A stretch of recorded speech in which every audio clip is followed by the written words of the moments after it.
Барлығына сәлем достар, сен бірге мен Нұрлан қалам. Бүгін біз жаңа анимация көретін боламыз Алан Бекердің арнасынан.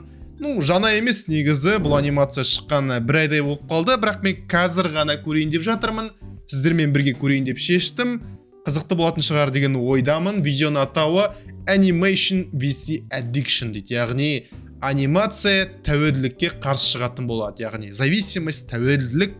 Білмеймін достар, қызық сияқты мен ойымша видео. Білесіздер ғой, жалпы маған Алан Бекердің арнасындағы бүкіл видеолар ұнайды, сол себепті осы видеоны көрейін деп шештім. Кеттік ал достар, лайктарыңызды басып жүріңіздер. Біз бастаймыз. Мына жолы ешқандай Майнкрафтқа қатысы жоқ. Аниматор весе анимация емес. Мына жолы бір өзгеше анимация болайын деп тұр ғой. Жақсы. Көк стикмін. Қайда мұның? Космоста жүр ме? Қайда жүр мұның? Неге бәрінің түсі жоқ? Кнопка. Елестетіп жатыр ма? Неше түрлі ойлар келіп жатыр оған. Жарылып кетем бе? Бірден бұқып қалмай ма? Ал. Не болды? Еше болған жоқ. Розовый болып кетті. Бәрі розовый болып кетті. Түсті өзгертіп жүрді ма? Қазір. Неге тәуелділік, мен соны түсінбедім. Қазір түсінетін боламыз. Зависимость бірдеңеге. Мен қайтадан түсі кетіп қалды.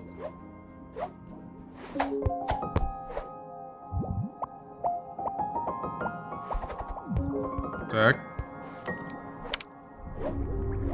Қайтадан розовыйға айналып бәрі. Ема.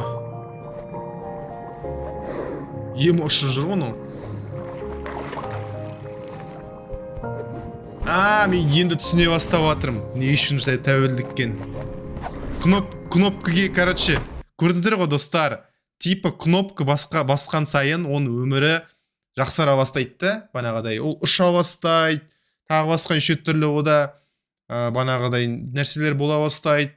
Вот кнопканың эффекті біткеннен кейін сразу өмірі қайтадан осындай қараңғы болып кетеді. Бізге автор айтқысы келіп тұрған шығар, типа. Мына жерде енді ол қайта-қайта кнопканы баса беретін бола ма? Қайта-қайта. Бол түсесіне подсел, брат. Бол сен. Қора кірдің, брат. Қараңыздар, басты қайтадан, қайтадан өмірі жақсарды. Аспанда шалады ол. Уже тез бітіп қалып жатыр эффекті. Уже оған дозаны көбейту керекті. Басқа нәрсе етіп кеттім. Примерно сондай ма? Ағара уже көп басуға тырысып жатыр. Уже жеткіліксіз оған. Енді көреміз қазір. Екінші кнопка басқа одан да мықтысын тауып алды ма? Уже не действует оған. Басқасы керек енді оған. Одан да мықтысы керек.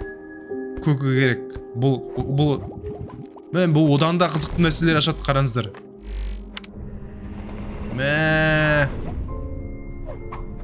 Жоқ, идеясы күшті анимацияның маған ұнап жатыр. Идеясы ұнап жатыр. Дофамин ғой достар, мынау легкий дофамин алып жатыр да. Персонаж легкий дофамин алу арқылы уже үшіншісі шықты. Көрдіңіздер ме қолында? Ема. Болмайды бұлай достар. Дофамин дейтін ауыр келу керек ол. Күшпен келу керек. Оңай келетін болса ол жігіттің тестостерон бәрі түсетін болады. Жаман негізі, жаман әсер етеді негізі. Қазіргі ғасыр енді білесіздер ғой, дофаминға толы ғой, бірақ бізге барынша дофаминді табиғи түрде алуға тырысу керек. Қараңдар, үшеу.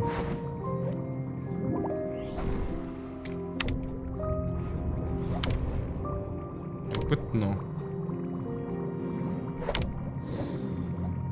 Неше кнопка болып кетті бұда уже, ё-моё, екі кнопка. Екеуін бірге басып жүр ғой. Үшіншісі қызыл. Опасный уже, да, типа, қауіптісі ма? Опа.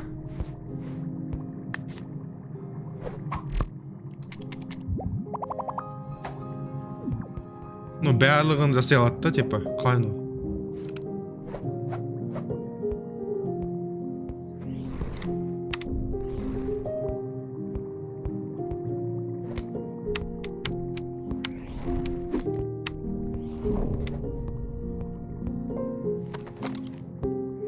Қазір көреміз, бірден болып жатыр әйтеуір.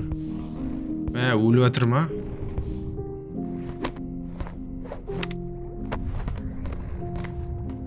Все, депрессия. Неше күн қуып кетті уже. Әдемі негізі. Баққа бірдене болады шығар енді. Құтылатын шығар енді осының бәрінен.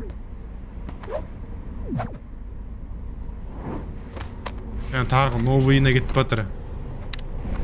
Тағы да жаңа дофаминға кетіп батыр. Одан сайын болды. Бір адам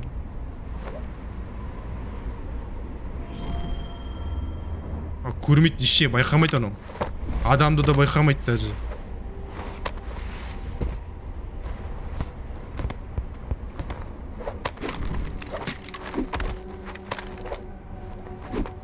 Төбілісе ма?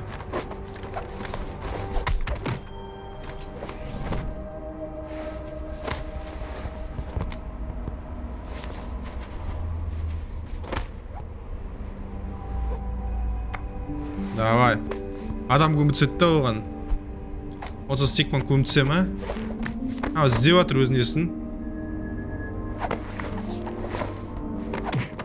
Тот самый друг, когда у него закончились одноразки. Короче, надо просто перетерпеть. Шыдау керек кішкене. Басылады ол. Қайтадан адамның несі, организмі қайтадан өз орнына келеді. Тек шыдау керек, бастысы. Өту керек сол этаптан.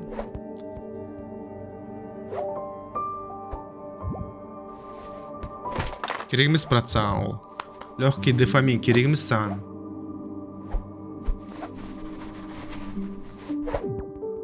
Все, болды.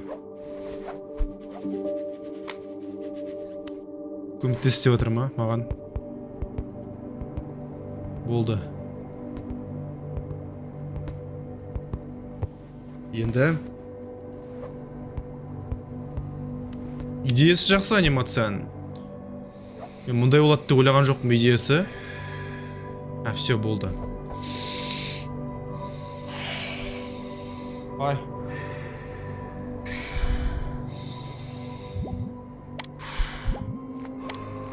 Болды. Достар, давайте бірге, достар.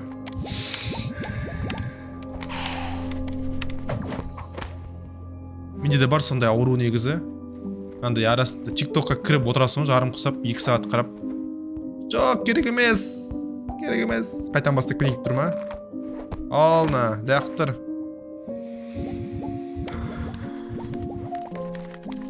Уже көрдің бе? Қиын оған.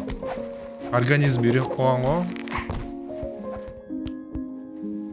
Жалпы біздерде ауруымыз ғой қазір. 21 ғасырда мен ойымша бәрі ауру сияқты. Телефонсыз өмір сүре алмайсың ғой, мысалы қазір. Дәл солай сияқты ғой бұл да. Телефонсыз, интернетсіз.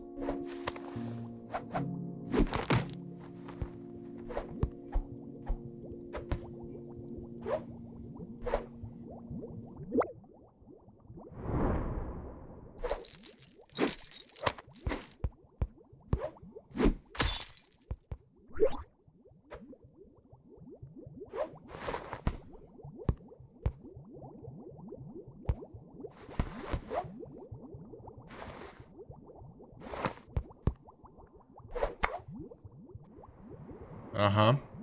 Енді.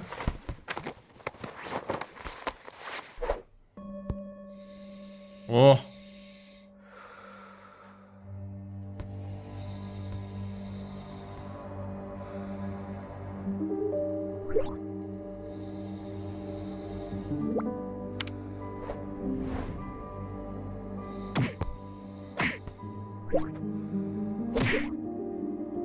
Ага.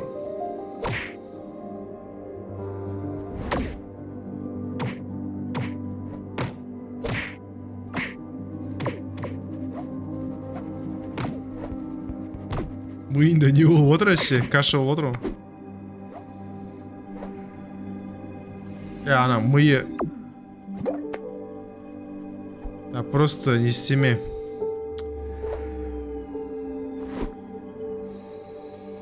Полный расслабон болу керек, полный расслабон. Өзгетіп бастай ма? Оның уже омен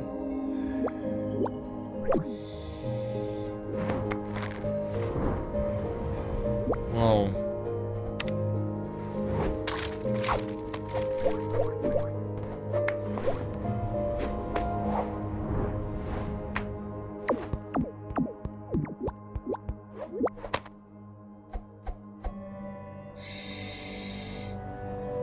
Аха. Алаңдата береді да, ми дейтін жаман нәрсе негізі.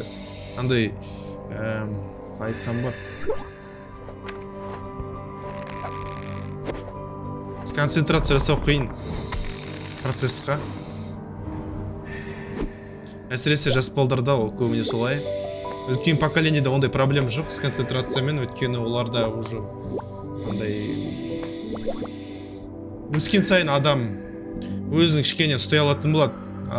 Жас кезде адам өзінің кішкене эмоция гормондар ойнап тұрғасын қиын өзіңді ұстау, контролировать ету, өзің не қалайтынын білмейсің, анау ұнап тұрады, мынау ұнап тұрады, қайда баратынын білмейсің.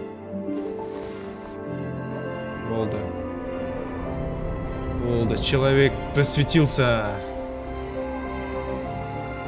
Өмір оған бүкіл түстермен көріне бастады ма? Болды, құтқарды чел оны. Мен ойымша бәрін бояп қойғанда дем болатын еді. Типа оның көзі ашылып, бүкіл түстерді көре бастайды әлемнің. Бірақ ладно, былай да барады. The End болды. Осындай анимация болды Алан Бекерден. Не айта аламын енді, мықты посыл бар, месседжді ұқтым. Ұқтым деп ойлаймын. Жалпы сіздерге де түсіндіруге тырыстым, не болып жатқанымда. Жалпы өздеріңізді түсінген шығарсыздар. Мен сізде шынымен де қазіргі ғасырда көпшілік адамдарда осы проблема бар сияқты қазір видеода көрсеткен. Яғни тәуелділік. Тәуелділік дегенде біз тек қана нені айтпаймыз, там нашақорлық, там наркотик, ондайды айтпаймыз. Тәуелділік дейтін бұл кез келген нәрсені айтуға болады онымен. Телефон, интернет, ойындар, бір нәрсеге адам прям кіріп кететін болса, қатты шыға алмай, сосын өміріне кері әсер ететін болса, бірақ оны өзі байқамайды, өзі білет сол дұрыс емес екенін, бірақ сонда да жасай береді, өйткені уже тәуелділік болып қалды соған. Не істей аламыз біз онымен? Біз әрине онымен күресу керекпіз. Яғни бізге қандай скиллді дамыту керек айтайын ба? Бізге сила воли дамыту керек қой, рух па қалай? Егерде әрбір адамда өзінде сондай бір несі болса, күші болса, ішкі күші болса, ол өз өмірін не істей алады да, контролировать ете алады да. Бір нәрсе дұрыс емес кетіп жатқан түсінсе, сол нәрсені тоқтатады. Бәрі баланста болу керек. Бір нәрсе көп болмау керек, бір нәрсе аз болмау керек. Өмірде барлығы баланста болу керек. Сол кезде ғана сенде барлығы жақсы болады. Жақсы, мен айтып кеттім. Короче, в общем, түсінген шығарсыздар. Анимация күшті шықты. Енді мен сіздерге енді былай просто вау деп реакция жасамай, реально бір өз ойымды бір жеткізсем, сіздерге сондай реакция қызықты болатын шығар деген ойдамын. Сол себепті арасында өйстіп бірдеңелер айтуға тырысам. Жалпы бұнда уже айтатын сөздер бар бұл анимацияға, өйткені бұнда тек қана біз визуалды түрде бағаламаймыз ғой, тек қана анимацияны бағаламаймыз, но и ең басты бағалайтын нәрсе бұл видеоның месседжі, яғни мағынасы. 10 минутта Алан Бекер прям реально қазіргі ғасырдағы проблеманы көрсетті. Оны шешудің амалын қалай көрсеткен білесіздер ме бұл анимацияда? Яғни медитацияны көрсетті да. Бірақ енді білмеймін, енді көбісі медитациямен айналыса ма? Қазіргі ғасырда мен вообще ешкім медитация ондай нәрсемен айналыспайтын сияқты. Менде айтар сіздерге совет, просто арасында интернетсіз, телефонсыз табиғатқа шығып, просто сөйтіп хотя бы күніне бір сағат, жарты сағаттай өткізу керек деп ойлаймын. Табиғатқа болмаса да бір үйде де хотя бы тыныш отырып көру керек. Ешқандай интернетсіз, телефонсыз, дымсыз. Енді бірақ енді мүмкін емес шығар қазірде ондай. Даже мен өзіме де айта алмаймын оны. Мен өзіме тоже тәуелді адам. Мен де өзімде тәуелді адаммын да, интернетке, телефонға. Қайда барсаң да телефонмен барасың. Тамақ жесең де телефон қарайсың, YouTube қарайсың. туалетке дейін барғанда телефон ұстайсың. В общем, енді сондай болып бара жатырмыз енді. Бірақ енді ойлану керек негізі. Бірақ енді өздеріңіз білесіздер ғой қалай өмір сүрсеңіздер де, бірақ сонда да бұл месседжді негізі есте сақтап жүрген дұрыс деп ойлаймын. Сол себепті ұнады, оригинал описаниеда қалдырамын, өтіңіздер, көріңіздер, лайк басыңыздар, керемет анимация. Осымен онда менде реакциям бітті. Сіздермен бір нұрлан қалам, келесі кездескенше сау болыңыздар.